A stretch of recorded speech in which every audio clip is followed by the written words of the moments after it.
Slip on a VR headset and suddenly you're the sole creator of everything around you, the wind in the trees, the bustling city, even the stars at night. This wild concept is known as solipsism, which argues that the only thing you can be sure of is your own thoughts. Ready to test this idea?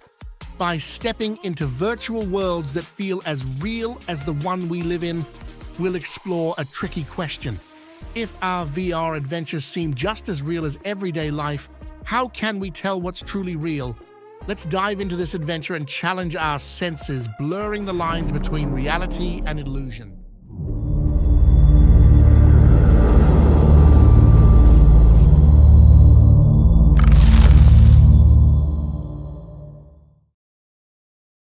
What is real?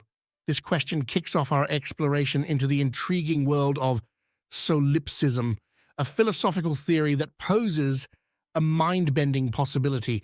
The only undeniable truth may just be your own mind.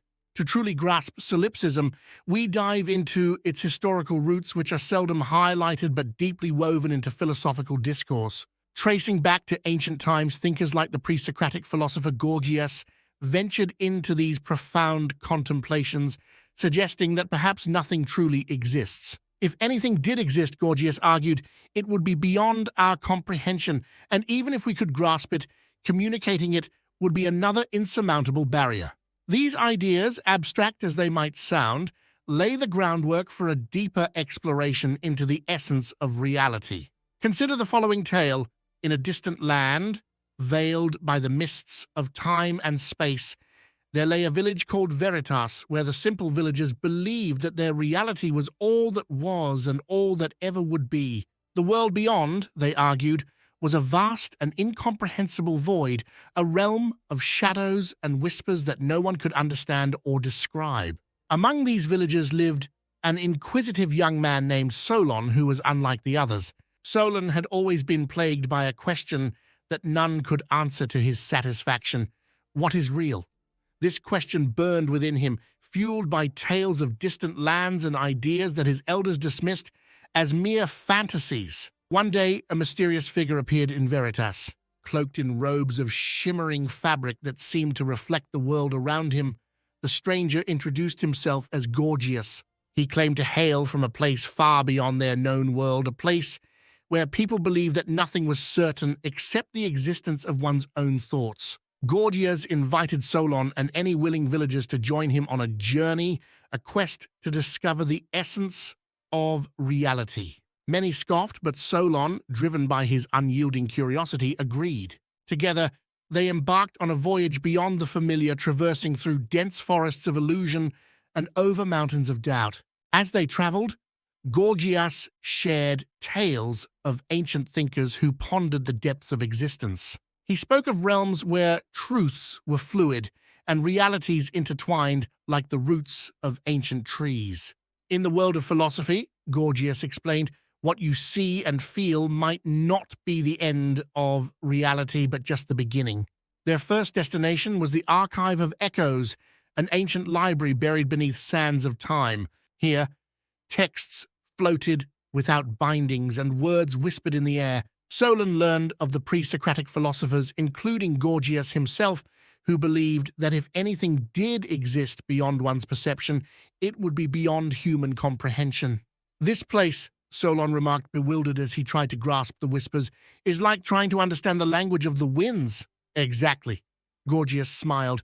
And even if you could understand, sharing that knowledge is another challenge. Like capturing the wind in your hand.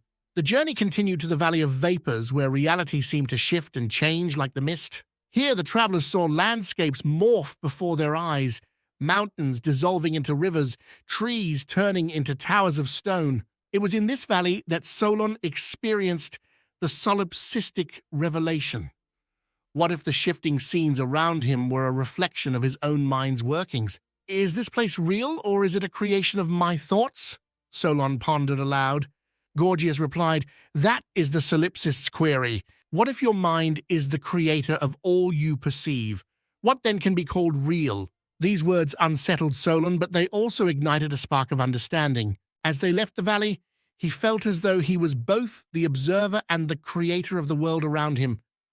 The final leg of their journey led them to the summit of solace, a place said to hover between the realms of reality and illusion. Here, the sky and the earth met in a dance of colors and forms that defied description. It was said that those who reached the summit could see the fabric of reality itself. At the summit, Solon stood at the edge of the world, looking out over a tapestry of existence that stretched into infinity. "What is real?" he whispered into the void. The wind carried back a chorus of echoes, a blend of every voice he had ever heard and every sight he had ever seen. And in that moment, Solon realized that reality was not just what was perceived by the senses. It was a creation, a collaboration between the mind and the cosmos, endlessly woven from the threads of thoughts, experiences, and perceptions. As Solon and Gorgias descended from the summit, the young man understood that his journey had not brought him to a final answer, but rather to a deeper understanding of the questions themselves. He learned that the essence of reality was not something to be discovered out there in the world, but something to be explored within the depths of one's own mind. Returning to Veritas, Solon became a storyteller, a weaver of ideas and philosophies. He spoke of his journey of Gorgias and of the lands that lay beyond the realm of certainty. And though some still dismissed his tales as fantasies, others listened, their minds opening to the possibility that reality was far more intricate and enigmatic than they had ever imagined. Thus, through Solon's tales, the ideas of solipsism gently unfolded in the village of Veritas, like seeds taking root in fertile ground, ready to grow and transform the landscape of their understanding forever. As we move from the echoes of ancient philosophical debates to the digital age, we see these age-old ideas evolve with technology. Modern advancements, especially in virtual reality, VR, are not just means of escape, but powerful tools for philosophical inquiry. Neuroscientists like Anil Seth leverage VR to demonstrate how our brains construct the reality we experience. His research reveals that our senses are not mere messengers delivering truths about the external world. Instead, they are interpreters crafting our perceived reality, a notion that aligns closely with the principles of solipsism. Thomas Metzinger is a contemporary German philosopher and cognitive scientist renowned for his work in the philosophy of mind and the ethics of cognitive technologies. His ideas, particularly as presented in his seminal work, The Ego Tunnel, offer profound insights into the nature of human consciousness and self-perception. In The Ego Tunnel, Metzinger explores the concept that our conscious experience of the world and ourselves is like being in a tunnel. This metaphor illustrates how our perceptions, sensations, and thoughts are filtered through various biological, psychological, and cultural influences, creating a highly personalized view of reality, a phenomenal self-model.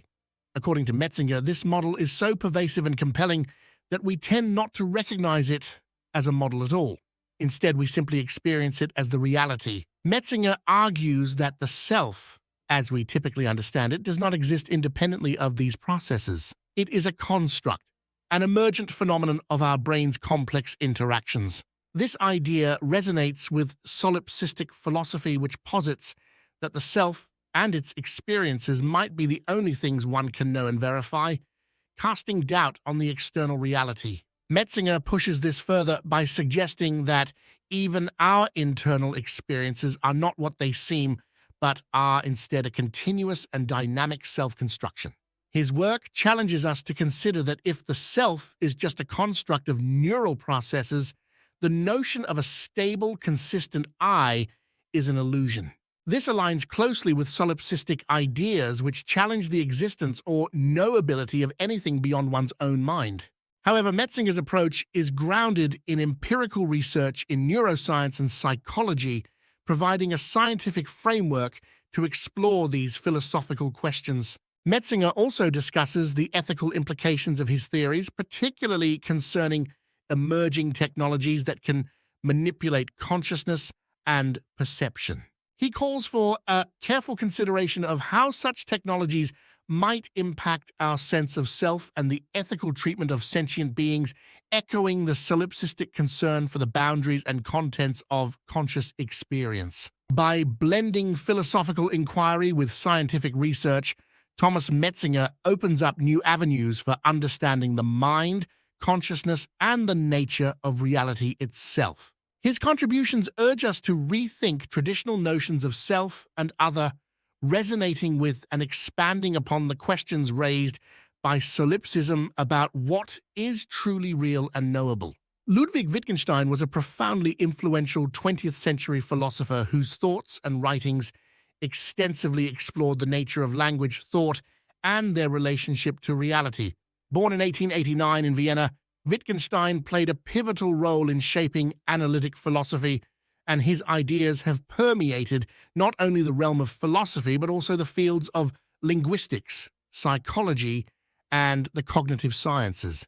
Wittgenstein's philosophical journey is typically divided into two major phases, marked by his principal works, the Tractatus Logico-Philosophicus and Philosophical Investigations.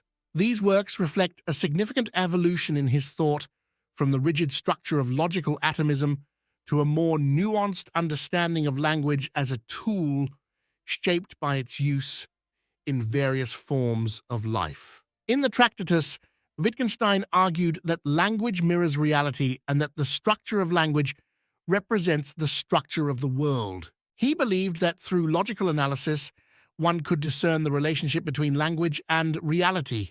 However, he famously concluded that much of what we want to express, ethics, aesthetics, the metaphysical, lies beyond the limits of what can be said meaningfully in language.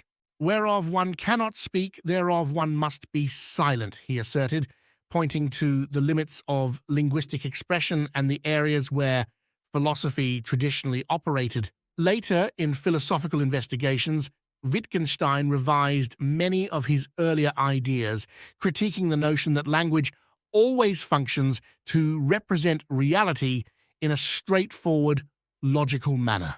Instead, he introduced the concept of language games, which illustrates how the meaning of words is rooted in their public use within specific forms of life. This shift emphasized that understanding how language works requires looking at its use in context, not merely studying abstract relationships between words and things. Wittgenstein's exploration into the limits of language significantly contributes to discussions on solipsism, particularly in his later work. Solipsism posits that only one's mind is sure to exist, and that understanding anything outside of it might be impossible.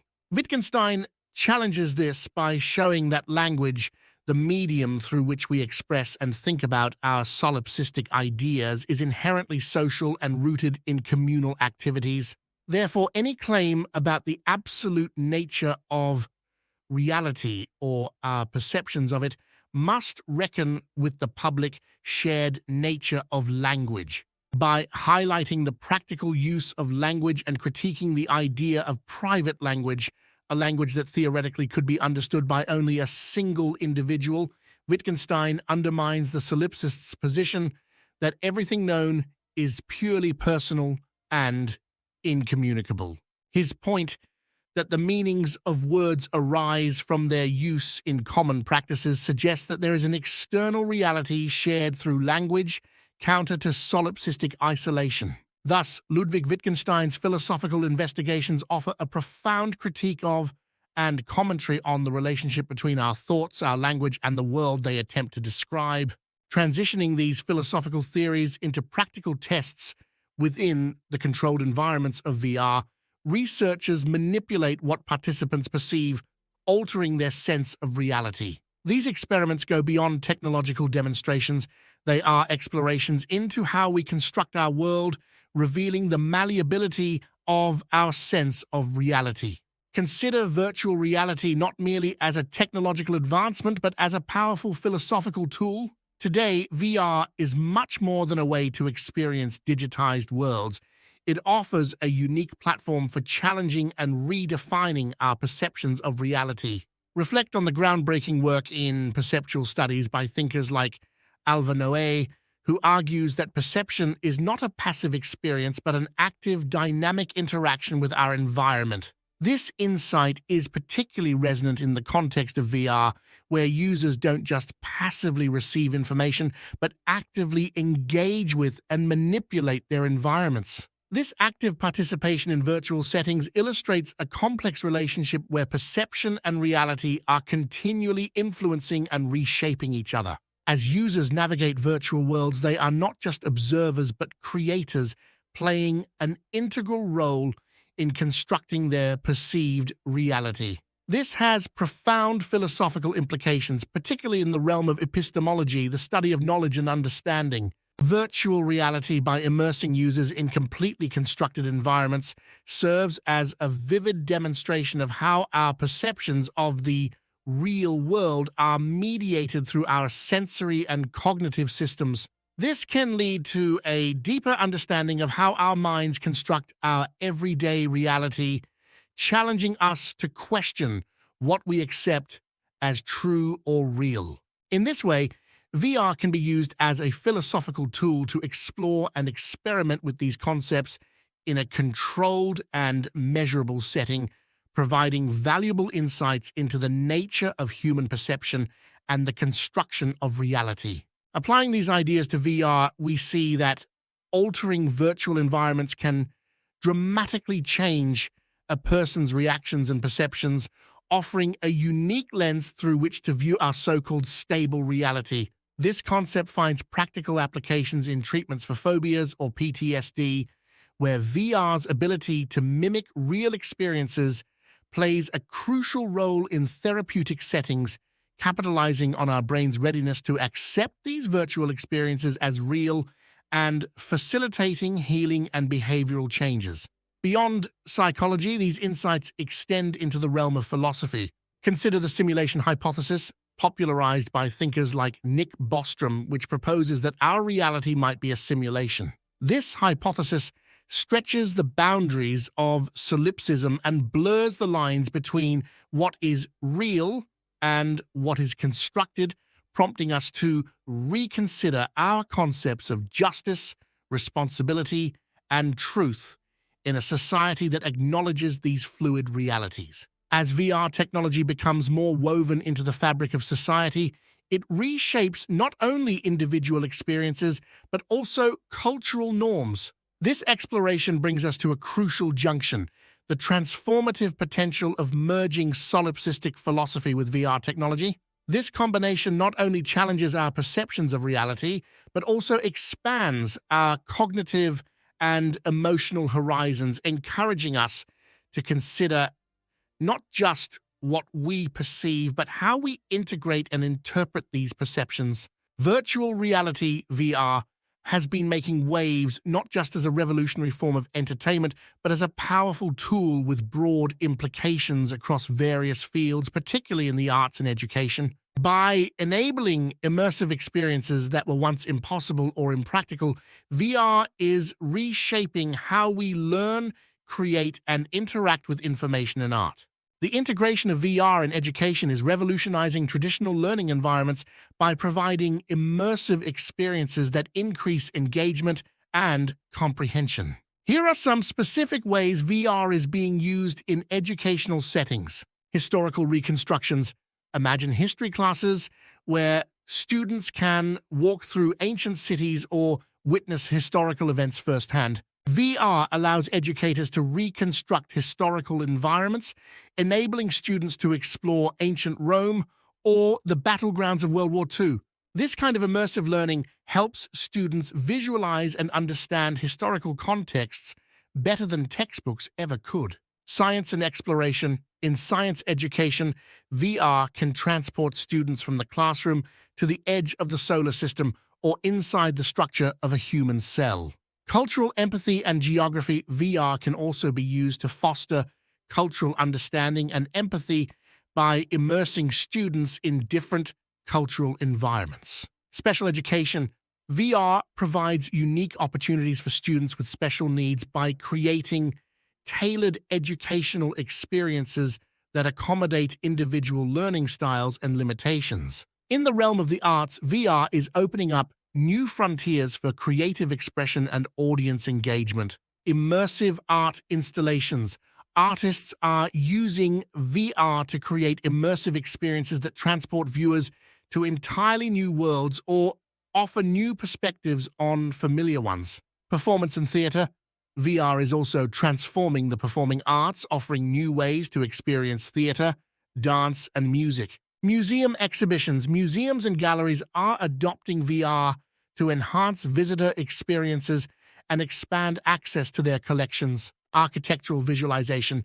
Artists and architects use VR not only to visualize, but also to inhabit the spaces they create before they are built.